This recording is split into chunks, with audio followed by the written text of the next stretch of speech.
Today's Christmas-themed story is a stark reminder that there are truly dangerous and unstable people who walk among us. But before we get into that story, if you're a fan of the strange, dark, and mysterious delivered in story format, then you've come to the right place because that's all we do, and we upload once a week. So if that's of interest to you, please invite the like button to go fishing with you, but when you're out on the water and the like button asks you, what are we using for bait, say nothing and just stick your hook into the like button and cast them out into the water. Also, please subscribe to our channel and turn on all notifications so you don't miss any of our weekly uploads. Okay, let's get into today's story.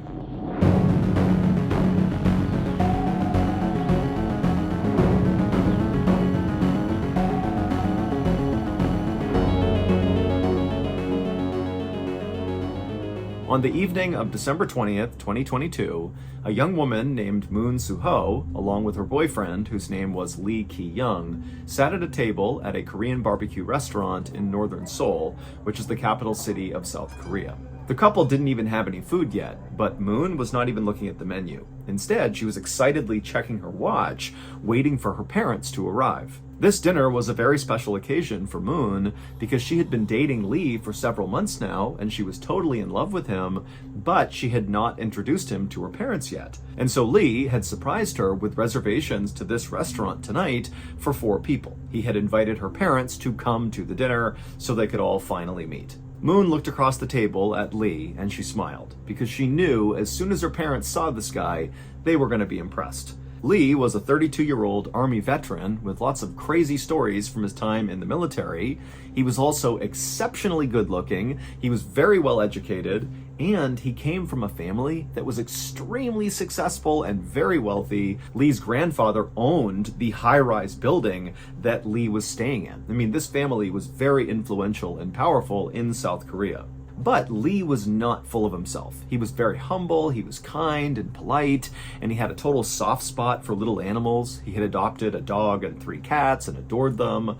I mean, this was a guy who was kind of like the total package that any parent would be psyched that their daughter was dating. After Moon and Lee had been sitting at this table for about 15 minutes, Moon looked up and she saw her parents finally coming in the door. And so Moon, she stood up and she waved to her parents and flagged them over to the table. And so they came over, they said hi to Lee. And right away, Lee, he picked up the menu and he ordered all these very expensive drinks and all the expensive meats on the menu. And then before long, Lee was chatting with Moon's father about his military service. And then Lee was talking to Moon's mother and showing her pictures of his dog and his 3 cats. And Moon, she was just sitting back enjoying watching this because she could see from her parents' facial expressions that they seemed to really like Lee too. And so this night was going as good as it could have.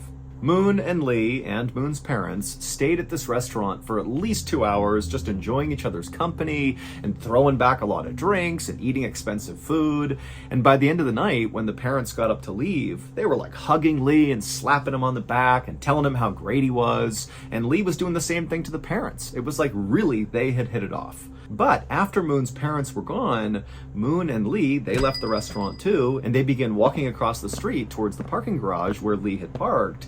And right away, Moon could tell Lee was actually pretty drunk. She had not noticed it in the restaurant, but now she could see Lee was kind of stumbling a little bit. But Moon wasn't upset about this. If anything, she just thought, wow, he was so composed talking to my parents in there, despite obviously being drunk. He had just managed to mask it really, really well. But despite how impressed she was with her boyfriend, Moon didn't want Lee to drive them home. It seemed like that would be really unsafe to do because, again, obviously he is drunk. And so when Lee and Moon made it to Lee's car, Moon kind of gently told Lee, hey, why don't we leave your car here and just call a taxi and they can take us home safely. But when she said this, Lee took it as if Moon was criticizing him for being too drunk. And he felt really offended because in his mind, he had just put on this great date and made this great first impression on Moon's parents. And here she is kind of nagging him. And so Lee just kind of blew his lid and the couple got in this horrible yelling fight in the parking garage, which ended with Lee telling Moon that their relationship was now over, and then Lee turned around and stormed off to hail a cab by himself. And after he was gone, Moon just stood there next to Lee's car being totally shocked at what had just happened. And then kind of in a daze, she went and hailed a cab herself and went home. And then she just laid in bed and cried until she went to sleep. But Moon was not heartbroken for long, because the next morning when Moon woke up, she heard a knock on the front door, and when she opened it up, there was a delivery guy with this huge, beautiful bouquet of roses for Moon. And so Moon took these roses and quickly found a card attached to the roses. She opened it up, and there was a letter from Lee saying, please accept these roses as a part of my apology. Last night didn't go so well. I'm really sorry. Please come to dinner with me tonight. Moon was so relieved to get this apology letter that she called Lee right away and said, you know what, I do forgive you. It's all water under the bridge. My parents, they loved you and they have no idea about that fight we had. So let's just put it behind us and just continue being boyfriend and girlfriend. And at this point, it was Lee's turn to be totally relieved because he didn't know if Moon would want him back. But they were back together, and that night they went out for a fancy dinner together, and then also Lee had booked a very fancy hotel room that night for them to stay in. And this is really how their relationship went for the next couple of days. Basically, Lee would take Moon out shopping anywhere she wanted to go. They went to all the best restaurants and stayed in the best hotels. To Moon, it was obvious that Lee was really just continuing to shower her with gifts and praise and all these fun things to still try to make up for that big fight they got into, even though Moon really had forgiven him. And at some point, after several days of being treated like a princess by Lee, Moon finally told Lee, stop buying me stuff, it's fine, I totally forgive you, everything is good. But Lee insisted that he be allowed to continue to spoil her. After all, it was the Christmas season, and she deserved to be spoiled around Christmas. So in South Korea, Christmas is celebrated a bit differently than it is in Western countries like America. In South Korea, Christmas is a big holiday, but it's really just a holiday for couples. It's not really a family occasion. So in South Korea, on Christmas, lots of couples will go out on these fancy dates, and so that's kind of how they celebrate Christmas. Whereas, in Western countries like America, it's all about family and waking up and getting presents from Santa Claus. So that's the difference. Western is family-centric, and in South Korea, it's very couple-centric. It's kind of like Valentine's Day in the winter. So, on Christmas Eve, Lee told Moon that he had a very special dinner planned for Christmas, and would Moon mind coming over to Lee's apartment on Christmas morning to feed his cats and his dog, because Lee was going to be out running errands in preparation for this big Christmas dinner.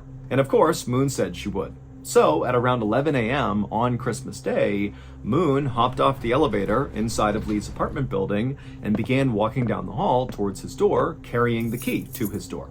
But as Moon walked closer and closer to Lee's door, she began smelling this really powerful smell. It smelled like roses. And for a second, Moon thought to herself, oh my goodness, this whole thing was a setup. I'm not here to feed his pets. I'm here because he must have planned some really elaborate thing for Christmas Day for right now. And probably it has to do with lots of roses inside of his apartment. And so Moon was really excited by the time she got out front of Lee's apartment door. But before she used her key to open it up and just go in, she decided she would just call out for Lee, because she figured at this point, he's got to be in there. He knows I'm about to be surprised by this big thing. And so she calls out for Lee, but there's no answer. And so she knocks a couple of times to see if maybe she can get Lee to come to the door, but after knocking several times, there was no answer. So eventually, Moon used her key, she opened up the door, she swung it open, and she stepped inside of Lee's apartment, expecting to be wowed by whatever Lee had planned. But instead, when she looked around, she couldn't really understand what she was even seeing. Lee was nowhere to be found, but there were roses all over the apartment. However, these were not new roses. These were like several days old. Many of them were wilted and the petals were starting to fall off, and the water that all these roses were sitting in was very dirty. But really, there were like vases of roses everywhere on every surface. And right away, Moon started to feel really uneasy. It was like very creepy to be in this dark apartment where no one's inside of, with just these weird flowers everywhere. And so without going any further into the apartment, Moon once again yelled out for Lee in hopes that maybe he was here, but again, he didn't come out of any of the rooms, so she knows she's alone. And so she called Lee on his phone to try to get an explanation for what she was looking at. But Lee didn't answer his phone.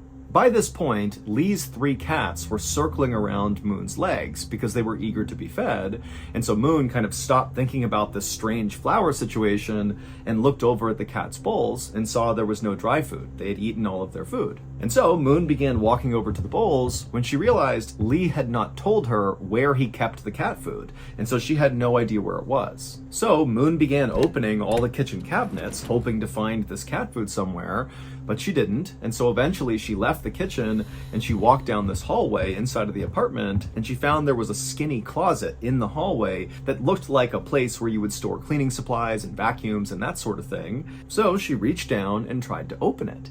But she was able to turn the doorknob, but there was something inside of this closet that was making it really hard to open, like it was stuck on something. Now, again, Moon is kind of looking around this dark, dingy apartment that's filled with all these wilted roses, and she's feeling super uneasy, but she thought, I just want to feed these cats and just get out of here. And so Moon just grabbed that door handle and yanked as hard as she could, and she managed to pop it open.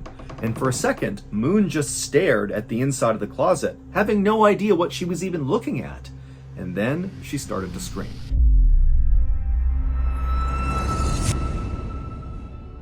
One of the most terrifying places in the entire world is a place called Skinwalker Ranch in Utah. There have been so many unexplained occurrences on this property that government agencies have been sent to this ranch to basically do an investigation, and a lot of what they found is classified. I actually covered the Skinwalker Ranch story early on in my YouTube career, but the reason I covered it is because I watched another video, which was way better than mine, about Skinwalker Ranch, and it was by my favorite YouTube channel by far back then and still today, and that is, of course, Bedtime Stories. Their coverage of Skinwalker Ranch is terrifying. The scene where one of these things is outside the door of this house and they're tapping on the walls, it's like the most unsettling thing I've ever seen on YouTube. And if you don't know this by now, we, Ballen Studios, were lucky enough to secure Bedtime Stories on our roster, and they now produce a weekly podcast where new episodes come out every single Wednesday. But this week, to celebrate Christmas, they're going to be releasing 3 new episodes, and they are all about Skinwalker Ranch. Also, stick around till the end of this video because we're going to play a sneak peek from one of those 3 episodes.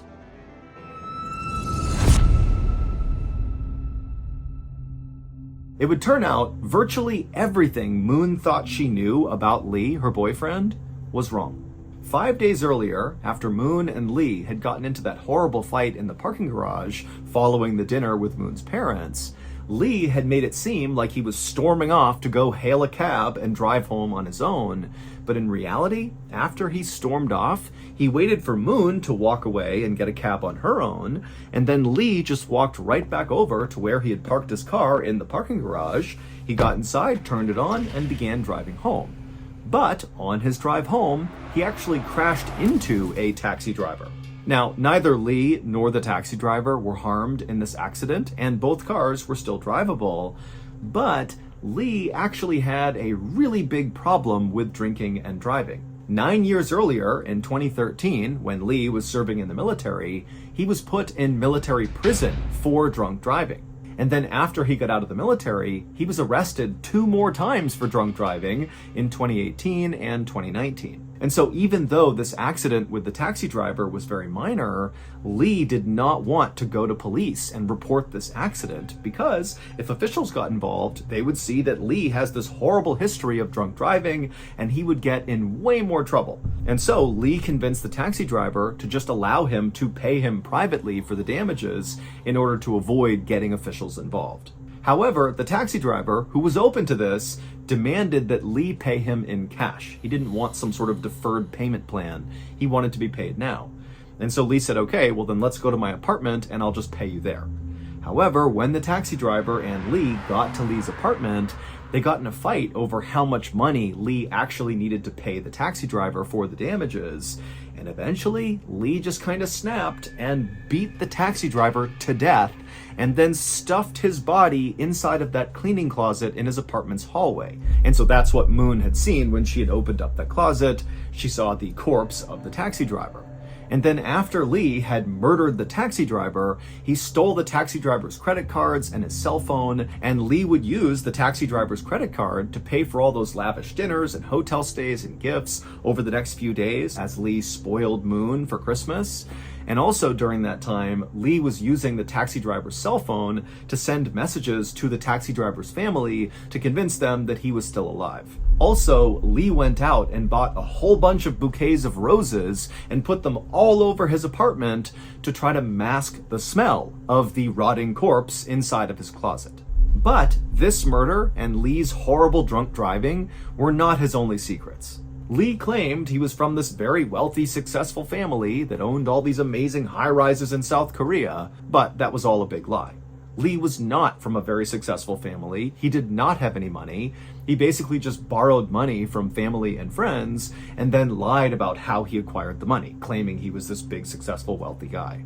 Also, when the police in South Korea began investigating the taxi driver's murder, they discovered that Lee's apartment was not even his. It belonged to his ex-girlfriend, who was a bartender in South Korea who was in her 50s. Also, Lee's beloved 3 cats and dog that he talked about all the time, about how much he loved them and cared for them, well, those weren't his either. Those were his ex-girlfriend's. And as police continued their investigation into the murder of this taxi driver, they would eventually find traces of Lee's ex-girlfriend's blood inside of Lee's apartment, so his ex-girlfriend's apartment. And they would discover that Lee had murdered his ex-girlfriend, stolen her apartment, stolen her pets, and even took her cell phone, and to this day had been sending messages to her family to try to convince them that she was still alive, even though nobody had seen her and had no idea what was going on with her.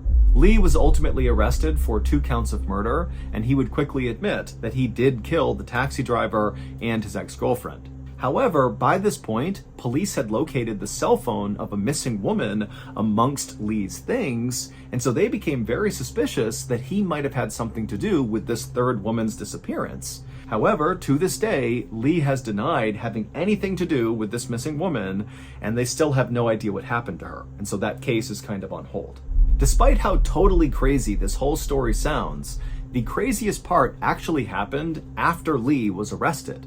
Once Lee's crimes were being talked about all over the news, Lee became totally famous in South Korea because he was exceptionally good looking. On the news, they would play CCTV footage of Lee interacting with that taxi driver before he murdered him, and the only takeaway from lots of people in South Korea was, wow, this guy is so unbelievably attractive, he looks like an actor, not, here's a guy who's about to murder someone. In fact, Lee became so popular in South Korea for being so beautiful that there became a real fear that Lee's ex-girlfriend, Moon, would become a target in some way, that maybe Lee's fans would blame her for putting their beloved Lee in prison and they might try to attack her. However, the police in South Korea did a really good job of masking Moon's identity, and so to this day, we believe she is still safe. And also, for clarity, Moon is actually not her real name. That is a pseudonym that we used to protect her identity as well. In the end, Lee was sentenced to life in prison for those 2 murders. One of the most terrifying places in the entire world is Skinwalker Ranch in Utah. And this week, as part of a special Christmas release, Bedtime Stories the podcast, who is part of the Ballen Studios network, is going to be releasing 3 episodes about Skinwalker Ranch. And as promised, here is a sneak peek from one of those episodes. Enjoy. In the new year, as the spring rains began to lash the ranch, the family would lose even more cattle, but now they began to reappear, sometimes dead from no apparent cause, other times extensively mutilated. The nature of these mutilations was bizarre. Huge chunks of flesh and skin were carved out of the animals, yet there was no blood. The wounds always seemed to be cut with precision instruments, displaying an almost surgical quality rather than the savage tearing of animal predators. The Shermans were feeling the stress caused by these losses. Throughout 1995, the strange activity only intensified. Events took place that were frankly beyond bizarre. So that's going to do it. If you got something out of today's story, be sure to check out our podcast called the MrBallen Podcast, where we have hundreds more stories, a lot like this one, that are available to listen to right now. But many of them on this podcast are only available on the podcast. They are not on YouTube. Again, that podcast is called the MrBallen Podcast, and it's available on Amazon Music.